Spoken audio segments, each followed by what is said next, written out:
As a woodworker, the key to any quality project is the sharpness of your tools. So in this short video, what I'm going to do is just go through a few things that I think you need to do to keep your tools sharp. Now, I just started carving a short time ago, and I got a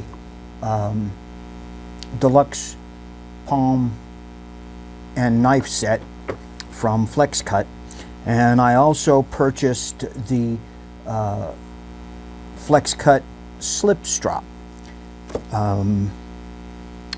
I made, just prior to getting these, I had made a leather strop from an old belt and a paint stirrer, one of the big paint stirrers for 5-gallon buckets.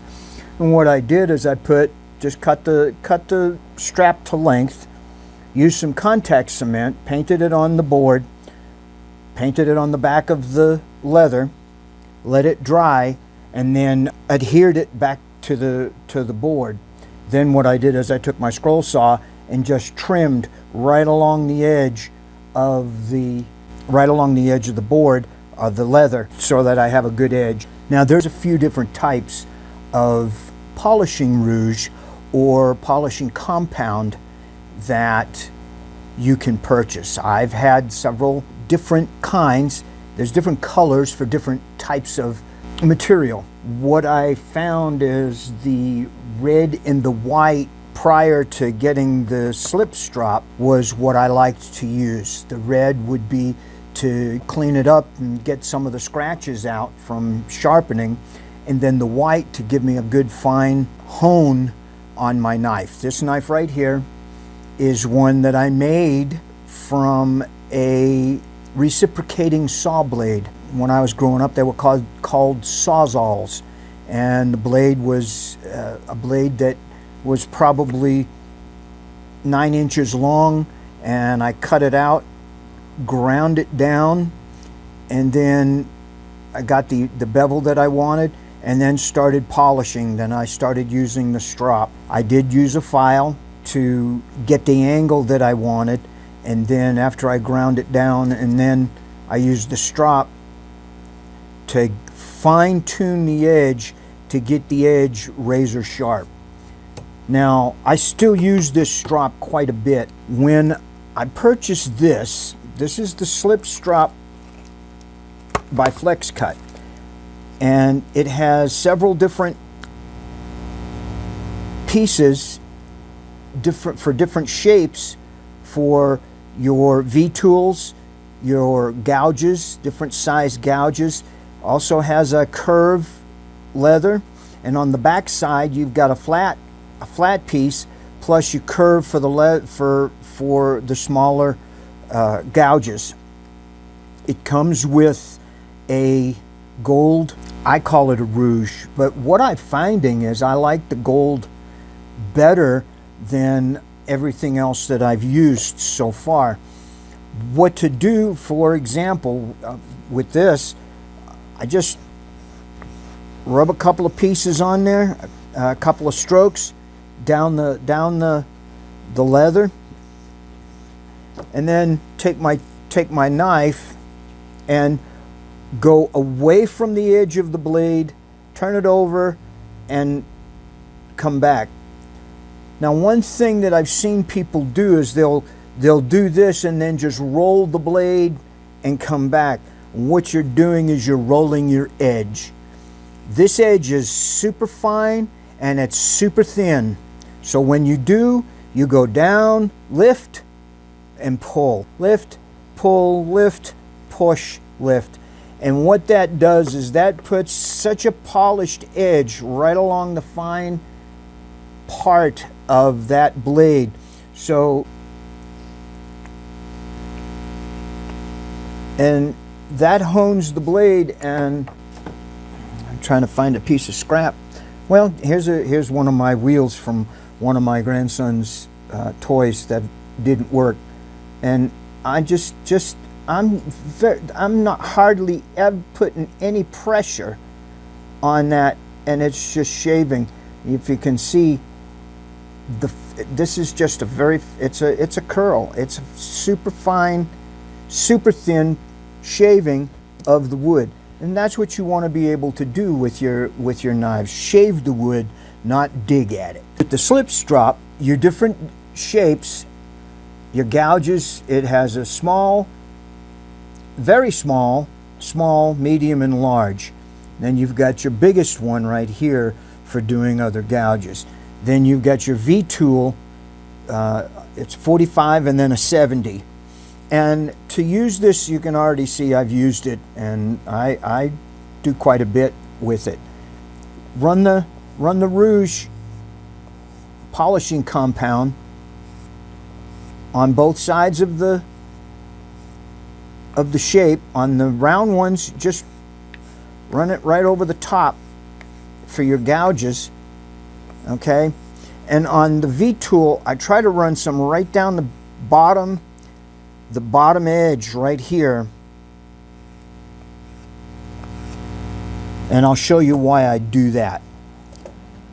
Let me get one of my tools out of here. This is my V tool from my Flexcut kit, all right? And what I like to do is, I know which ones these are, but I match them up, match the tool up with the angle, and then just pull it down, okay? Do that a couple of times, 2, 3, 4, and if you can see in the video, the tip is starting to get black. That tells me I'm polishing. Okay, then what I'll do is I'll lay the corner of my V tool in the crease, and then draw it right down there to polish the edge on that side. 3, 4. I did the tip 4 times. Now I did one side, and what I'll do is I'll lay it again and lay it against the side so I can see the angle that I'm at. One of the things that I learned when I started turning, I found an old book, Turner's Bible, and in there they talked about sharpening your chisels. And one of the things they said is to put the chisel against the stop, your back piece, and instead of moving the chisel down the stone, set your piece, get your angle, and then move your stone or the strop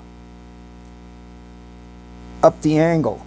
Because once you put it in here, if you leave that there, you're not moving your arm, you're not moving the angle, and you can just move that up there, and you can see the black in here of the polish that's taken off. Now I'm going to turn it back over, so I put the tip against in the bottom and get my angle, and then 1, 2, 3, and right now,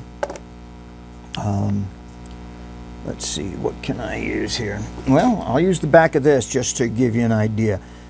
That, just that right there, I'm not putting any pressure on that gouge, and that's what it did. It just peeled up a nice little piece. The thing about what I'm learning about carving is you don't have to put a lot of pressure on your wood if you've got a sharp tool. So there's the V tool. Here's my round gouge, and this one goes on this littler one right here. So we'll put a little rouge compound right in there, and then what I'll do again is I'll match the thing, rest my hand on the table, and just move the strop.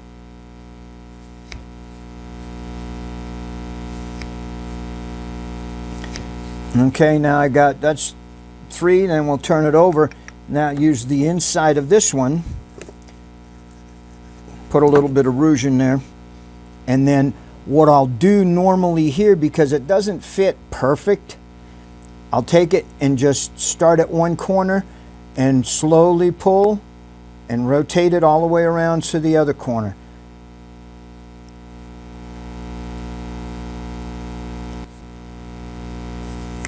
And we'll do the same thing. I'll show you on the back of this.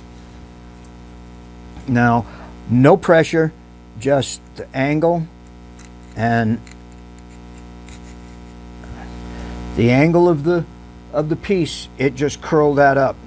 But when you can do that, when you can peel off a piece like that in one shot, you know you got a sharp tool, and you want to keep them sharp. And end of this video. Thank you for watching.